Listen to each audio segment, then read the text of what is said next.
CM Chandrababu Naidu says this DSC has been most like transparent way they have conducted this exam. So what do you say on it? Because the issue is of national importance. The issue has a bearing on the plight of lakhs of people who have written this exam in the state of Andhra Pradesh. So I'll just give a background of this in English as well. See, the first thing is, as I had pointed out, there are approximately 5-6 points here that are relevant. I'll just spot out the highlights of these 5 or 6 important points so that you also understand how it has been conducted. See, the DSC question papers are to be prepared by SCERT, the State Council of Educational Research and Training, while the conduct of the examination is the responsibility of the DSC. DSC convener conducts the exam while the question papers are prepared by SCERT. This is the norm. Whereas, here in this particular case, Chandrababu Naidu ensured that both the responsibilities are given to one person. That is, the director of SCERT alone. This is the beginning of the entire scam. Then, another aspect which reeks of scam going further is this job should never be entrusted to outsourcing employees or outsourcing contract.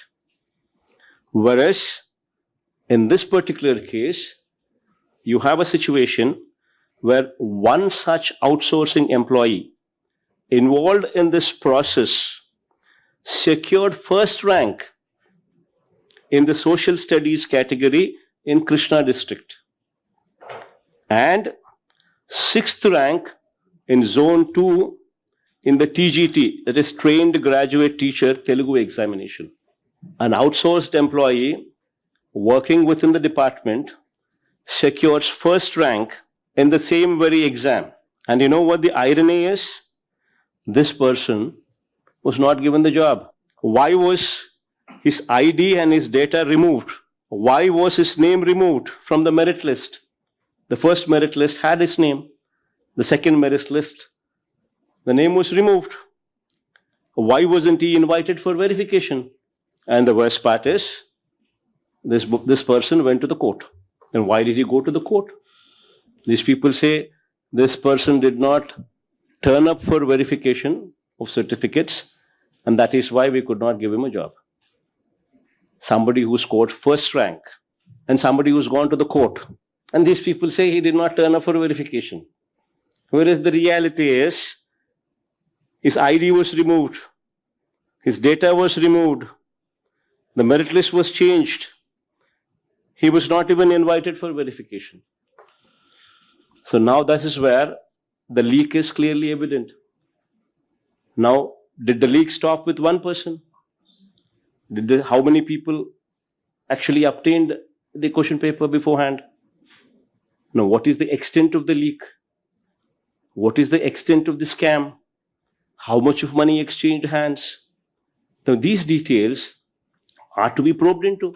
Going further, which reeks of scam again, no merit lists were displayed. Usually it's a DSC, District Selection Committee, where the exams, where the onus is on the collectors, district collectors. The norm is the district collectors display these lists, the merit lists, the marks, the ranks, the cutoff, the roster.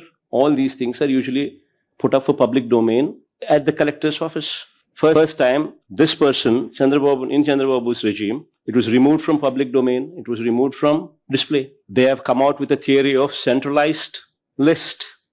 They have come up with an online theory. Somebody has any queries, somebody goes to the district collector, district office. There, the district collector, the district office says, no, we are not dealing with it. You go to the head office. The person comes to head office again. Head office says, we are not dealing with it. Go to the district. This kind of confusion was intentionally created. Third, which reeks of a scam once again. Going further, ultimately the call letters were issued on a 1:1 basis, meaning one candidate was called for one vacancy. And yet, the candidates who were summoned had gone there, submitted their documents, showed their documents, and in spite of the fact that the documents were genuine, verified, yet they were not given a job. And their job was replaced by somebody else. Why did that happen?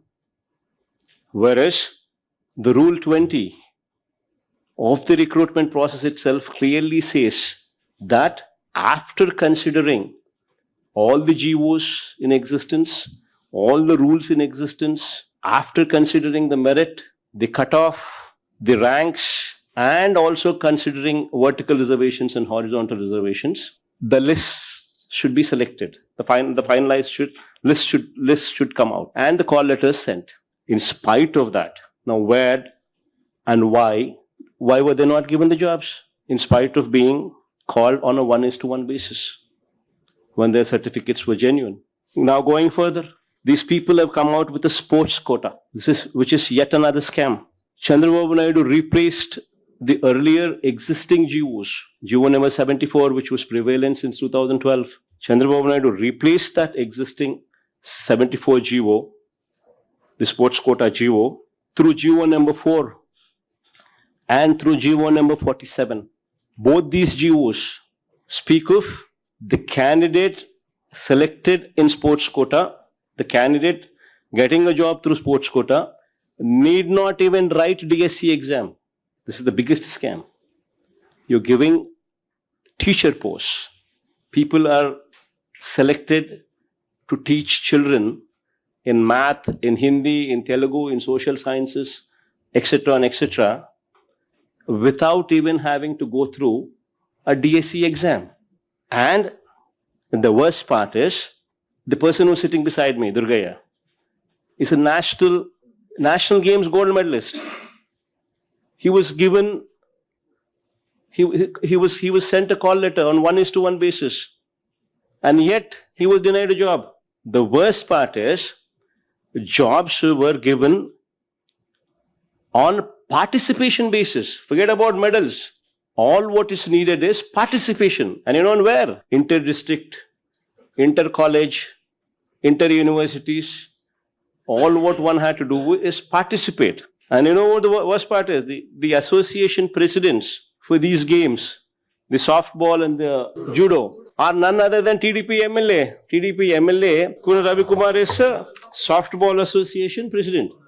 He is the one who gives the certificates. He is the one who authenticates. And then judo association president is none other than Telugu Desam Party MP and Nara Lokesh's co-brother. And I forgot, Nara Lokesh is also the education minister. He is the education minister. And his co-brother is an MP and he is judo association chairman.